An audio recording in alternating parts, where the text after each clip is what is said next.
Hi Salem-South Lyon patrons and everybody watching. It's Sarah from the library. It's a few days till Easter now. It's starting to feel like spring out. I got my spring pastel-y colored sweater on today, and I wanted to discuss a couple of quick and easy Easter activities and crafts that you can do with materials that you already have at home. A way to reuse things that don't otherwise have a purpose. The first activity I want to talk to you about is how to naturally dye eggs, or dye eggs using natural organic materials. It's pretty popular in the last couple of years, and now that we're stuck at home, have maybe a few less options, don't want to take that extra trip to the store, this might be a good option for you in your home.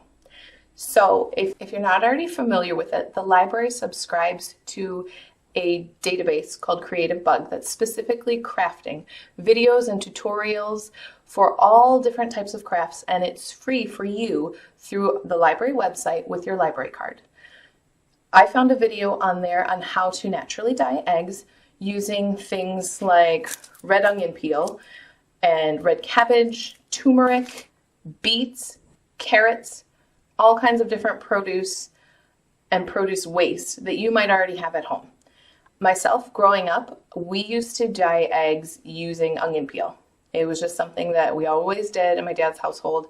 And we would take just your regular Crayola crayons, any colors you like, decorate your egg. No, when we did it raw. We would color, my brother and I would color on the eggs in whatever colors and designs we wanted. And then we would actually hard boil in the same time that we were dyeing. So it was all in one pot. You don't necessarily get the most vibrant colors that way, but it did work, and it's one of my fondest Easter memories. If you don't want to do the whole all-in-one kind of step where you hard boil and dye in the same pot at the same time, check out the video on Creativebug. We're going to include the link later at the end of this video. But basically, you are going to hard boil the eggs and let them completely cool, even chill them in the fridge ahead of time. Then you're going to prepare your dye by boiling your peels, your cabbage, your carrot, your onion papers, your turmeric. They go through a bunch of other different combinations you can use to get different vibrant colors. You're going to also need some white vinegar for this project. And if you want to decorate, or you have some kids that want to decorate, grab a couple crayons. The second quick activity I want to talk to you about is maybe something for you parents to do maybe after the kids go to bed as like a surprise activity, or it's something you can do together.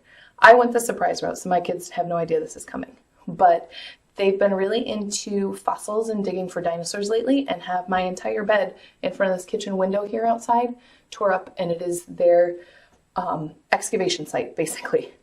So I was looking around, and there's a local toy store down the street that I was wanting to support while they're adjusting to business during this stay-at-home order. However, I could not bring myself to pay $25 for a dozen little dino eggs that have a fossil encased in them that they can like chip away with a screwdriver and a hammer. Safety goggles, of course. So I jumped online and I found this really cool YouTube video by emmymade, and I'll again include it the link at the end of this, and you can make your own DIY dino eggs at home. So I did a few. Mine haven't quite dried thoroughly, so they're a little soft here. They're going to be hitting the oven after this video is done to finish drying out. But the great thing about this is I'm certain that most of you already have all the materials at home. You can take whatever plastic little figurines. I took some little dinosaur toys and a couple little trains. You want to mix used coffee grounds, so who doesn't have those at home right now? Little tip though, if they're still a little damp from being run through the machine, you want to lay them out on a cookie sheet, set your oven just to a really low temperature, and dry them out a little. Maybe 5 minutes, 10, it kind of depends on how damp they are, but that'll really help mixing this together. So you take your dry coffee grounds, flour, salt, a little bit of sand, and some water. And you mix it together and it makes like a putty. Now mine are this kind of awkward teal-y color. You can't really tell, but I included food coloring in mine. So there's going to be a blue set outside for the boys and a pink set for the girls, or purple maybe, something like that. So they each have their own fossil eggs to find on Easter and chip away at. That'll probably be their activity for the afternoon. Again, we have the link at the end of this video for the exact measurements of how to mix everything up. You can let them sit and air dry. As I said, these ones have been sitting for a while and they still haven't quite dried. So I'm going to pop them in the oven on my lowest setting and let them finish drying out, just so I know that they're dry and ready come Sunday. And the great thing is, I saved my $25. I saved all of the waste of the packaging of all the eggs, which is really the goal here, is to use what we already have at home, reuse, recycle, get to a place where you're more self-sufficient or self-sustaining. And I have and will continue to find other ways to support that store. The last activity I wanted to talk to you about today is something I just stumbled across a couple of days ago. Thought it looked like a neat activity and we were trying it on Sunday. It is paint-filled egg canvas art. The last one, which is something that I just stumbled upon the other day, thought it was a really cool idea to reuse some eggshells if you can carefully break the tops off. If you can see, this brown one's a little better contrast. I managed very delicately to just chip the top off. In the link that we're going to show you or post on the end of this video, they suggested hitting the top of the egg with some kind of utensil and then cleanly kind of taking the little pieces off. I found that to be a little bit more difficult and I ended up with a bunch of eggshells everywhere, including in my egg.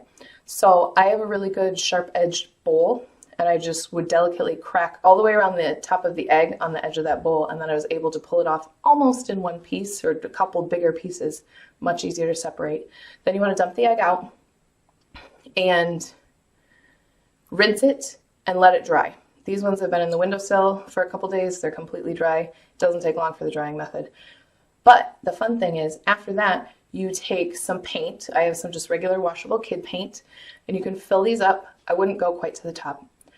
And then we're going to get canvases out and set them up in the yard, and we're going to be doing some paint-filled egg splatter canvases on Sunday.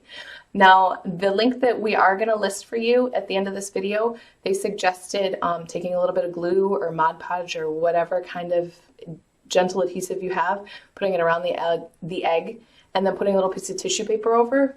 I think this would work great, especially for smaller hands. That way they're not sticking fingers in the actual paint. It's kind of sealed, but it'll still break apart when they throw and hit that canvas. So that's a fun activity we're going to try on Sunday as well. I hope that you get a chance to try a couple of these. Again, we're going to list all of the links to the information and the recipes.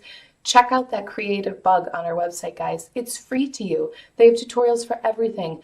They have a bunch of other Easter and holiday specific ones, a bunch of outside activities or simple crafts to do with kids, and it's free to you with your library card. So go to our website and check that out.